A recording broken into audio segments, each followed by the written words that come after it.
दोस्तों नमस्कार, मेरा नाम है मनीष कुमार सिंह और आप देख रहे हैं 4 पीएम महाराष्ट्र और आपका बहुत-बहुत स्वागत करता हूं।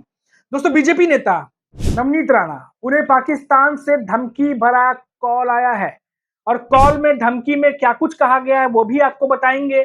और अभी नवनीत राणा ने कुछ दिन पहले कुछ बयान दिया था जिसकी वजह से माना जा रहा है कि शायद इस वजह से ये कॉल आया हो, लेकिन मामला जो है वो पुलिस के पास है और पुलिस आगे की जांच जो है वो कर रही है। पूरी खबर क्या है आपको डिटेल से बताते हैं। नवनीत राणा महाराष्ट्र में बीजेपी की नेता हैं और आए दिन अपने बयानों के लिए वो चर्चा में रहती हैं, लेकिन दोस्तों यहाँ पर भारत पाकिस्तान के तनाव के बीच में उन्हें धमकी भरा कॉल आया है नवनीत राणा को। देखिए पूरी खबर आपको बताते हैं कि पूरी खबर है क्या। धमकी भरे फोन कॉल में कहा गया है, जो रिपोर्ट्स उसके अनुसार, कि धमकी भरे कॉल में जो कहा गया है कि हमारे पास तुम्हारी पूरी जानकारी है, तो कुछ दिनों की मेहमान है, तुझे खत्म कर देंगे, ना सिंदूर बचेगा ना सिंदूर लगाने वाली बचेगी। अब नवनीत राणा के पास पाकिस्तान से अलग अलग नंबर से फोन आया है। धमकी मिलने के बाद नवनीत राणा ने मुंबई के खार पुलिस को इसकी जानकारी दी है और नवनीत राणा को पहले भी पाकिस्तान से धमकी भरे संदेश मिल चुके हैं।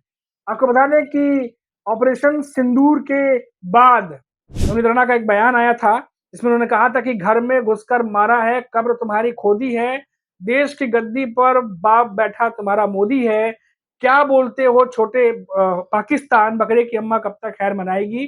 तो ऐसा बयान आया था। इसके अलावा उन्होंने सोशल मीडिया प्लेटफॉर्म पर पोस्ट भी किया था एक्स पर और लिखा था सिंदूर का बदला सिंदूर से, जय हिंद जय भारत। और उसके बाद ये फोन कॉल जिसकी अब जांच जो है वो मुंबई पुलिस कर रही है। आपको पता ही है कि इन दिनों भारत पाकिस्तान के बीच किस तरीके से तनातनी चल रही है और पहलगाम में हुए आतंकी हमले के बाद भारत में आक्रोश काफी ज्यादा था आतंक को लेकर के, और आतंक की कमर तोड़ने की बात जो है वो लगातार हो रही थी।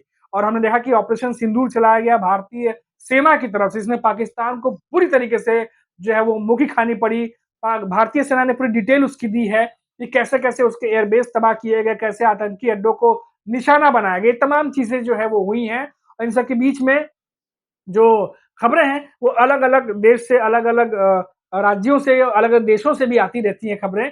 और इसी बीच ये खबर महाराष्ट्र से आई जहां पर नवनीत राणा, जो कि भारतीय जनता पार्टी यानी बीजेपी की एक बड़ी नेता मानी जाती हैं, स्टार प्रचारक भी हैं, और भले ही वो अमरावती से हार गई हो चुनाव अपनी सीट से, लेकिन वो स्टार प्रचारक है, कई अन्य सीटों पर भी प्रचार करती रही हैं वो। और 2019 में निर्दलीय खड़ी थी वो अमरावती से, लेकिन जीत गई थी। दोस्तों थोड़ा सा आपको फ्लैशबैक में लेके जाते हैं।